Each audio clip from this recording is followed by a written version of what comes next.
as a leader in that defensive back room, Coach White just talked about it. What's been kind of the emphasis in just trying to finish those plays and flip the script? I feel like you hit on the head, not just with just catching, but with everything we do. We talk about finish, and it's been emphasized in practice. Everything from running off the field to making the plays in practice to finishing in practice, like on the tackle. Just everything we just talk about finish. And I feel like even something like that, you can correlate it to the entire game and entire defense. You know, that's been our mindset. That's been the focal point all week. So Josh goes down with the injury on Saturday. You slide over to that safety position, have a great game, finish with 8 tackles. What were you able to see from Pitt's defense there to allow you to kind of make that switch and be comfortable there? I think it starts honestly in the film room. The coach, how he explains the defense. He explains both sides.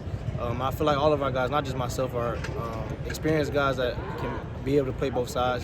Go in and step up and do your role. Logan came in and did a great job. We had Kai come in and did a great job. So not just myself, but everyone's ready, well prepared, and it starts with Coach White. And as far as what Pitt was doing, we just went over the halftime adjustments. Seeing some of the things that we were picking up on, and we had a great plan ready. What have the guys told you about this game, this rivalry, and the chase for the belt? Oh man, this is something that's been emphasized all year. All the way from Coach Coombs to different guys that's from Cincinnati to we had the chief of coaching at the Bengals come in today and talk to us. It's being pushed extra this week, but it's been pushed all year. And obviously, things didn't go how they intended last year, and that's extra motivation. I feel like we're a motivated group. We're fueled. We're ready to go, and I feel like with everything that's going on, we'll be well prepared. How have you started this season so well? Obviously, there's always stuff you want to improve on, but you've been one of the stronger players on the back end making plays. I just say preparation.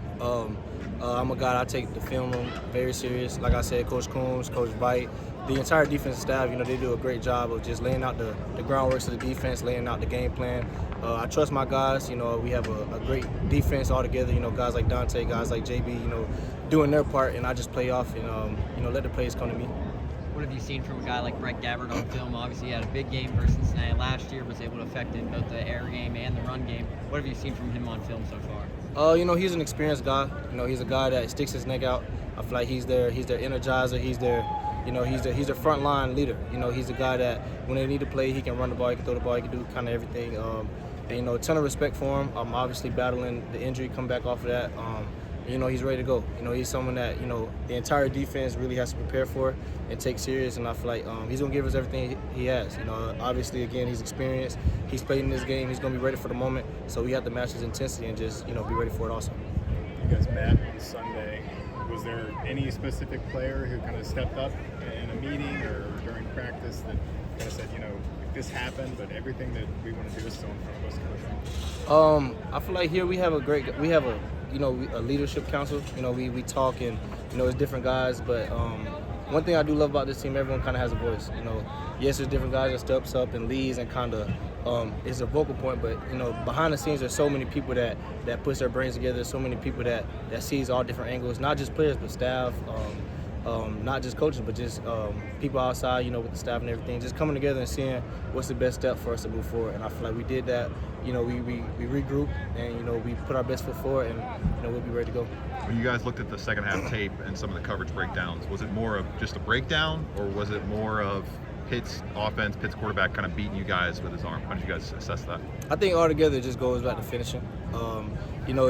It may be a little bit of both. They, like I said, they had a great game plan. They came out and executed, and we did it. And in the game of football, ultimately it comes down to that: who's going to execute, who's ready for the moment, who's going to make the play. And at the end of the day, in the fourth quarter and late in the second half, they did that, we did it. So that's something that, again, we're going to use as fuel, and we'll be ready to go. With this potentially being the last matchup between Cincinnati and Miami, what's your message for Bearcats fans ahead of Saturday to get them up there to Yager Stadium? One thing that I've been told and, that's very emphasized is the record is tied, it's even. And with, like you said, things in the future the rivalry may not keep going or the games keep going. All we can do is control this game and we'll love to up that score for sure. Cool. Thanks, Derrick.